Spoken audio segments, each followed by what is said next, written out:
What really happened behind the golden glow of classic Hollywood? How many secrets hid in the shadows just beyond the camera's reach? There was often a contract that bound them to more than just movie roles. A contract that demanded obedience, silence, and sometimes their very soul. Today, we pull back the velvet curtain and reveal the real stories of 11 legendary actors whose lives were shaped and sometimes shattered by the power plays and hidden deals that ruled the golden age. These are the true accounts that the studios never wanted you to know. Jean Harlo. In the shimmering age of classic Hollywood, few stars glimmered as brightly or as briefly as Jean Harlo. The platinum blonde became a symbol of glamour and allure in the 1930s, but beneath the surface, her life was anything but carefree. Harlo's career was intricately controlled by her studio, MGM, and those who ran it. Studio executives wielded extraordinary power, and they often saw their stars as assets to be managed and shaped, not as independent artists or people with private lives. Jean Harlo's story is one of both public adoration and private vulnerability. The studio dictated nearly every aspect of her persona, from her famously pale hair, which required harsh bleaching treatments, to her clothing, public appearances, and even her love life. The pressure to maintain a flawless image weighed heavily. When Harlo married Paul Byrne, an influential MGM producer, it seemed at first to be a golden match, but tragedy soon struck. Byrne died under mysterious circumstances only 2 months into their marriage. Officially ruled a suicide, the incident became one of Hollywood's great unsolved mysteries. What the public did not see was the studio's response. MGM, fearing scandal and financial fallout, quickly stepped in. They orchestrated a cover-up, spinning the narrative and ensuring Harlo's career continued. There are whispers that damaging personal information, including details about her marriage and private relationships, was used to pressure her into complying with studio wishes.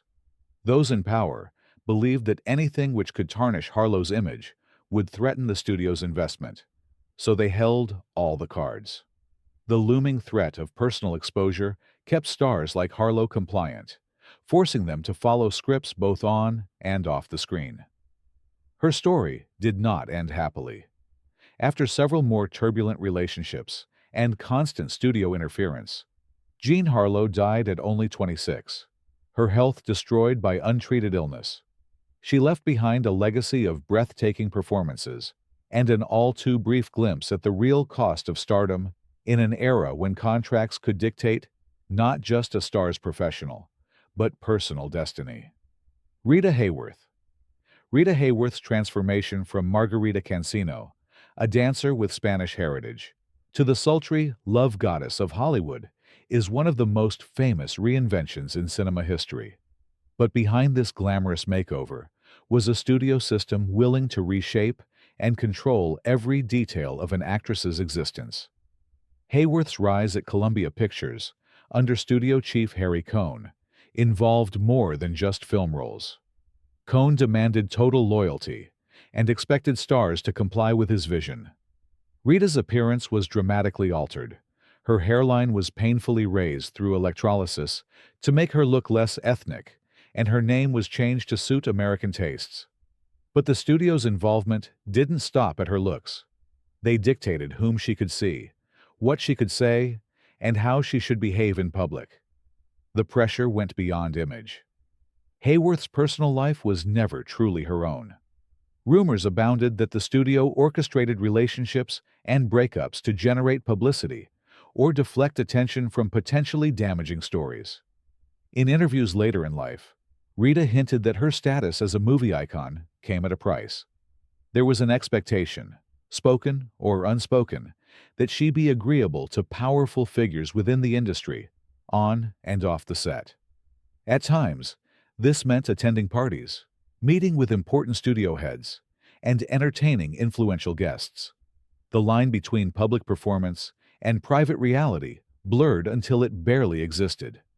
Rita Hworth's marriage to Prince Ali Khan, her third husband, only added to the intrigue. The studio did not support this union, fearing it would take away one of their brightest stars. When the marriage ended in divorce, Hworth returned to Hollywood, but her career momentum had faded. By the 1950s, she struggled with personal demons and a sense of isolation that stemmed in part from years of relentless control and public scrutiny.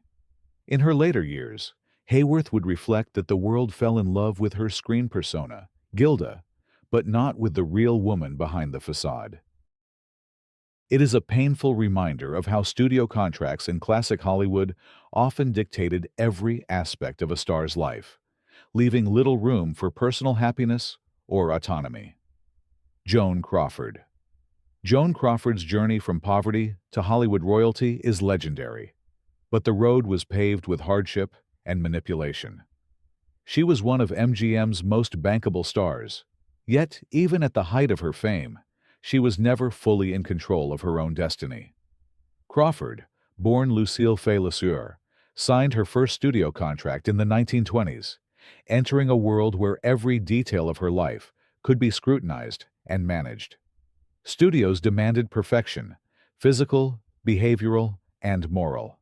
Joan Crawford quickly learned that to survive and thrive, she needed to play along with the expectations set by her bosses. Her contract at MGM included a morality clause, a common practice at the time, which gave the studio the right to terminate her employment or ruin her reputation if she engaged in any conduct deemed immoral by their standards. The consequences were profound. Joan's early career was marked by a series of relationships with powerful men, some of whom could make or break her future in film. The pressure to be agreeable, charming, and compliant was ever present. It was widely understood that those who resisted the advances or demands of executives could find themselves out of work, blacklisted, or even publicly shamed. Despite her efforts to maintain control, Crawford was often reminded of her vulnerability. Whenever rumors of scandal surfaced, the studio's fixers would step in to protect her image, sometimes by paying off gossip columnists, sometimes by issuing threats or orchestrating distractions in the press. These actions came with their own price. Joan was expected to be grateful, loyal, and ever obedient, lest old secrets come to light. Her public persona, impeccable, glamorous, always in control, hid a private life of fear and anxiety. Even in later years, after her contract with MGM ended and she moved to other studios, Crawford continued to feel the weight of those early years.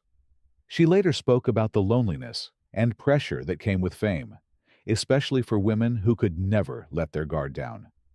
Crawford's life serves as a striking example of how studio contracts were not just about movies, but about shaping and controlling every facet of a star's world. Dorothy Dandridge. Dorothy Dandridge broke barriers as one of the first African-American actresses to be nominated for an Academy Award for Best Actress.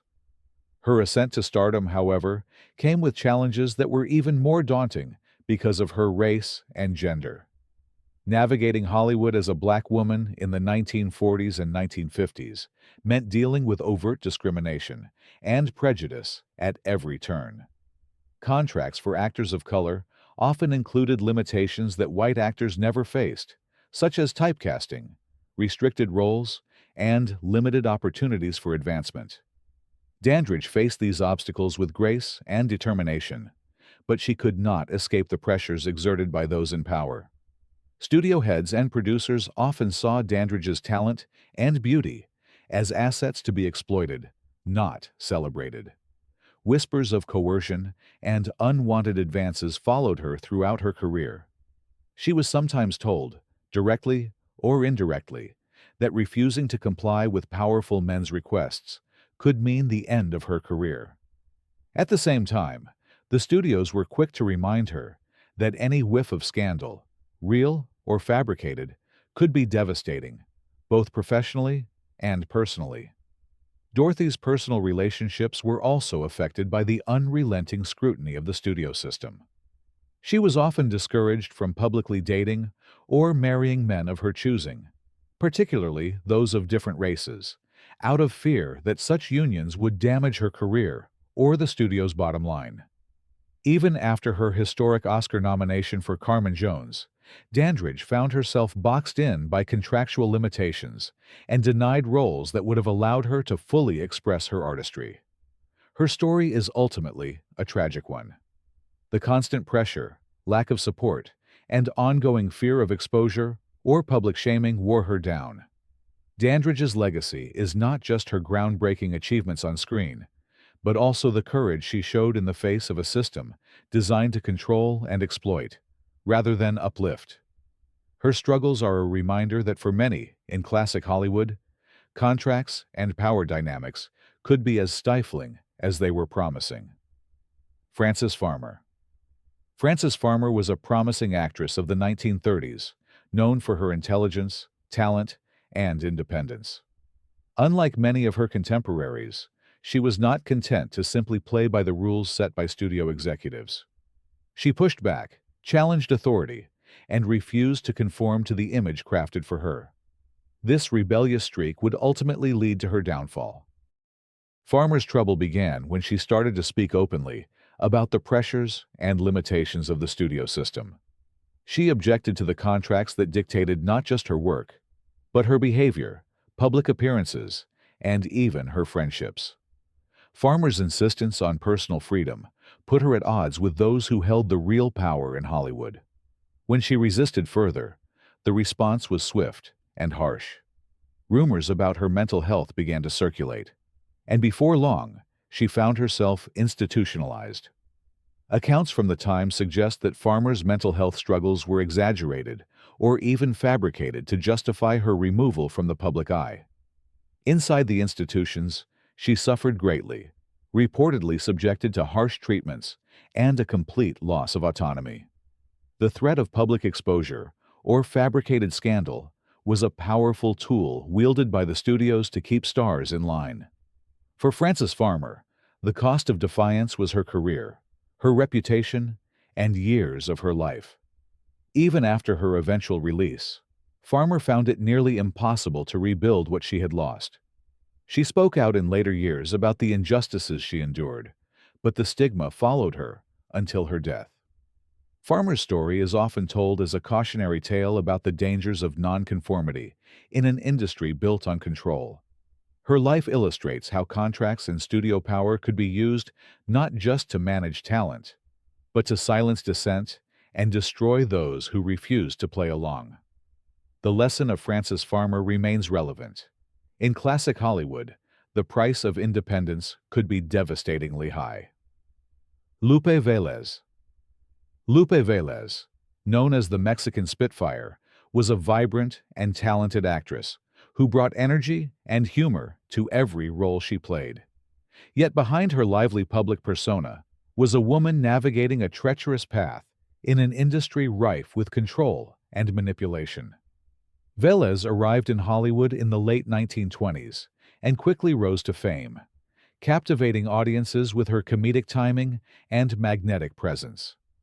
But as a woman of color in a predominantly white industry, she was often subject to stereotyping and limited to roles that played up her background for laughs. The contracts she signed with studios often included strict moral clauses and stipulations about her conduct, both on and off the set. The pressure to conform to studio expectations extended far beyond her work.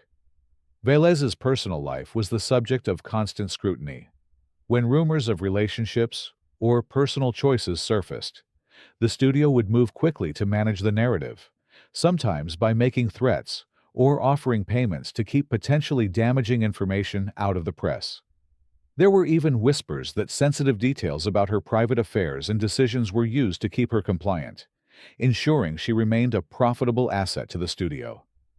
Veles's struggles were compounded by the loneliness and isolation she felt, unable to share her true self with the world. The pressure eventually became overwhelming. Her tragic death in 1944 was shrouded in rumor and speculation, but what remains clear is that she, like many others, was ultimately a casualty of a system that valued control over compassion. Lupe Veles's legacy is one of both triumph and tragedy. She broke new ground for Latina actresses in Hollywood, but she did so at great personal cost. Her life is a testament to the high price many paid for fame in an era when contracts and secrets went hand in hand, and the consequences of crossing powerful figures could be swift and severe. George Nader. George Nader was a handsome leading man of the 1950s, often cast in adventure films and science fiction thrillers. His career, however, is less remembered for his screen roles than for the circumstances that led to its abrupt end. A story of behind-the-scenes manipulation and a warning to those who could not or would not conform. At the time, Hollywood had strict, unspoken rules about personal conduct, particularly regarding matters that could cause scandal if made public. Nader was a gay man in an era when being open about such matters could mean instant blacklisting. The studios, aware of this, took extraordinary steps to protect their interests. When rumors began circulating about Nader's personal life, studio executives stepped in, not to offer support, but to protect themselves. Rather than risk a scandal that could hurt their bottom line, Nader's studio reportedly made a deal with a tabloid. They would sacrifice another star to protect Nader's secret, ensuring that the studio's reputation remained intact. In return, Nader agreed to keep a low profile and avoid any behavior that might attract further attention. Despite these efforts, the constant threat of exposure hung over him like a shadow. Nader knew that a single misstep could mean the end of his career. Eventually, the pressure became too much. He was gradually pushed into less and less prominent roles until he finally left the industry altogether. George Nader's experience illustrates the climate of fear and control that pervaded classic Hollywood. Studios saw personal secrets as leverage, using them to maintain order and loyalty. For many stars, this meant living double lives, constantly watching their backs. Nader's story is one of resilience in the face of adversity, but also a sobering reminder of how little control stars often had over their own destinies. William Haynes. William Haynes was a trailblazer in more ways than one. In the 1920s, he became one of the most popular leading men in silent films, beloved by audiences for his charm and wit. Yet off-screen, Haynes was equally well known in certain circles for his openness about his personal life, a rarity in an era defined by secrecy. Haynes was one of the first openly gay actors in Hollywood, but his honesty came at a high price.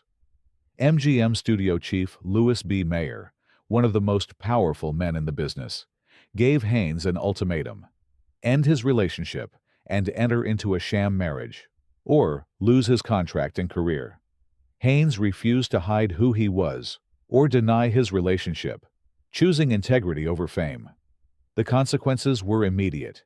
Haynes was released from his contract and found himself effectively blacklisted in the industry he once dominated. Despite this, he never wavered in his commitment to living authentically. He transitioned to a successful career as an interior designer, building a new life with his longtime partner. William Haynes's story is both inspirational and sobering. He proved that it was possible to find happiness and fulfillment outside the confines of the studio system. But his experience also exposed the harsh realities faced by those who refused to play by Hollywood's rules. The power wielded by studios and their ability to make or break careers with the stroke of a pen is a recurring theme in classic Hollywood. And Haynes's life is a powerful example of what could happen to those who challenge that authority. Patricia Douglas. Patricia Douglas's story is one of the darkest chapters in Hollywood history, a tale of power, exploitation, and the lengths to which studios would go to protect their own interests.